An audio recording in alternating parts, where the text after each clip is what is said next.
Hey, good morning to you. Looking at downtown in the distance, you got our photographer on 10th Street in downtown Indianapolis looking at not clouds this morning, which means they don't have that nice blanket to keep us warm. You are starting off with actually freeze warnings in some areas because it is getting just that cold, but we're going to warm up in the nice going to go in the nice direction. Thank you. My brain's frozen, y'all. On a Monday morning. We're glad you're up with us here on 13 Sunrise. It is 6 o'clock and it is Monday. And that's legit. Your brain is frozen. We do have cold weather this morning, but he is promising a warm up. The right direction, y'all. That's the right direction. That's what I was trying to say 20 minutes ago. That's okay. No, we're going around the corner right now. Okay. This is as cold as it's going to get. Okay. From here on out, some 70s, and I put an 80 on there. Thank you for that. We'll see. Okay. We'll get close. So. Yeah, warmer weather's on the way. This is a live look out in Carmel. We are mainly clear. We don't have that cloud blanket like Julia was talking about. And so that's allowing temperatures to cool off even more. It is a frosty start this morning, and some of us even have freeze warnings in effect. All those alerts go until 9 o'clock.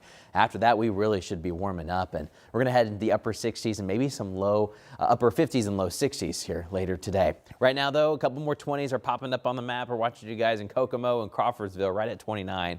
It's 32 freezing in Muncie and in Richmond. Here in Indianapolis is 37. But look over here. There's barely a wind out there. Now, every once in a while, you get a quick breeze, and it'll give you a little extra chill, and it's gone again. The air is pretty still out there this morning. I want to show you some of these temperatures close up. So there's that 29 in Kokomo. You get outside of Kokomo, a lot of low 30s right at the edge of Montpelier, and 30 in Marion. Good morning. Frankfort at 30 degrees. It's 32. Good morning in Jay County, Delaware County, and towards Tipton County this morning. Carmel, you're right at 30 degrees. It's chilly in Hamilton County. It's 31 in Avon, 32 right at freezing in Brownsburg, and in Newcastle, it's 31 in Shelbyville and in New Pal, and 36 now in Bloomington. We've definitely cooled off a little bit. So make sure the kiddos have a jacket ready to go today. They may not need it as much later as we'll climb to the upper 50s, low 60s. But this morning, Lindsay, grab the sunglasses as you get out. I'm still going to need a jacket. Yeah, Even of course. Still sure. cool, but we're warming up. That's right. Let's take it down to Shelby County. Want to give you another construction zone update here. This is going to be along I-74 starting tonight at 9 p.m. There's going to be some overnight lane restrictions in both directions of I-74. Here's a look at Acton Road, this on and off ramp system here from Acton Road down to London Road. That's that stretch of I-74 where we're going to see some lane restrictions. Want to show you where this is located on a map as you are headed into Shelby County, kind of right there on that Marion County line. These lane restrictions, I should say, are going to be because they're going to be tearing down a bridge here, this Pleasant View Bridge, Walnut Street known locally. That's already closed over I-74, but they need to do that safely during the overnight hours. So just a heads up to drivers over in Shelby County. This is going to start tonight at 9 p.m. All right, thank you, Lindsay. Well, this morning we're working to learn if a school in Lawrence is open after a car crashed into the side of that building. Car went right through the side of Belzer Middle School. So this is what the school looks like this morning. You can see the damage that is boarded up and roped off.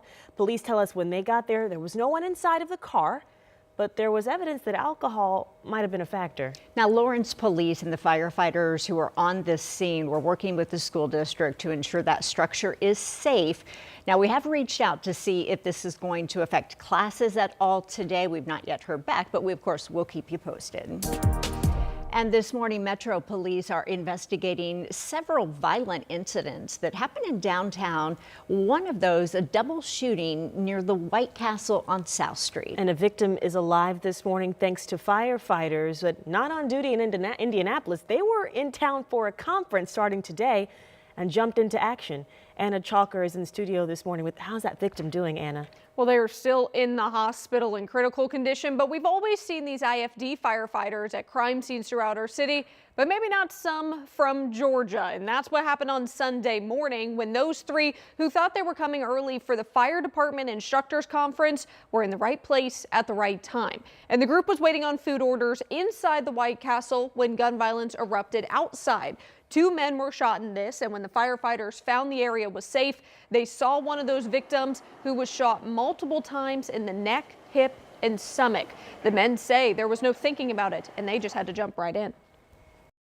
Got some gloves and napkins, and then we went out there and started trying to just assess him. And we just started dressing the wounds the best we could until ambulance got there. We kind of know what to do and expect, so we didn't really have to talk much. We just kind of went there and got the job done. They got the job done and got that victim there to the hospital at last check in critical condition this morning. Now, we have been told by police there are no arrests in this case yet, checking in with them to see if anything has changed within the last day or so. But like they said, they just had to jump in. Yeah. You can't not avoid this, especially when you're in town, if you're not on duty at the time. So coming up, we'll kind of share a little bit more of why they say they had to do this, what they were feeling kind of in that moment. All right. Thank you, Anna. And that was just one of several violent incidents this weekend, including a deadly shooting on the South Side. We know that someone was shot Saturday night on Pennsylvania Street near Madison and Raymond. Police originally reported the man was awake and breathing. Now, yesterday morning, we know that he said he was taken to the hospital in critical condition where he later died. No word yet on a suspect or motive in this case. Well, Metro Police are investigating a total of 8 people shot in 7 incidents Saturday and Sunday. That includes the 2 incidents that we've already mentioned this morning.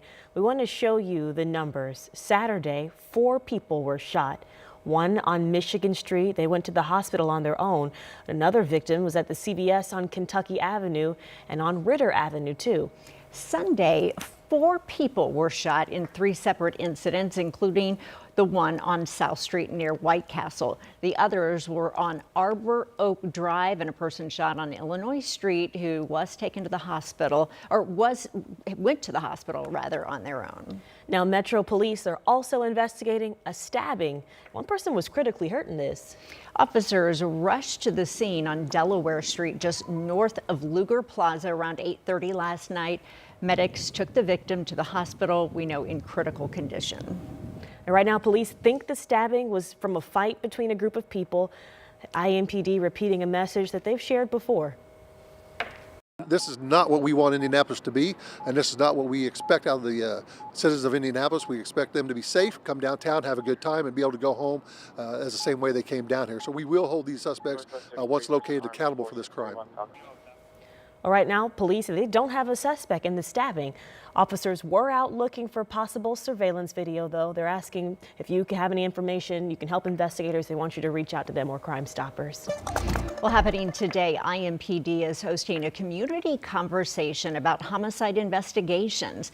It's part of a National Crime Victims Awareness Week. So IMPD tells us they are working with Firefly Children and Family Alliance, hoping to help the public understand the process while offering support to families who are impacted.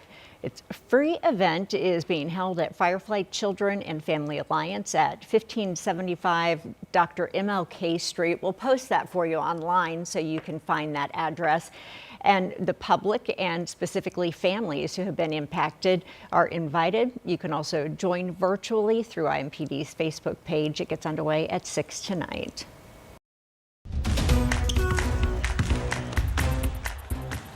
Indiana Fever are back on the court, and they want to go one step further this year.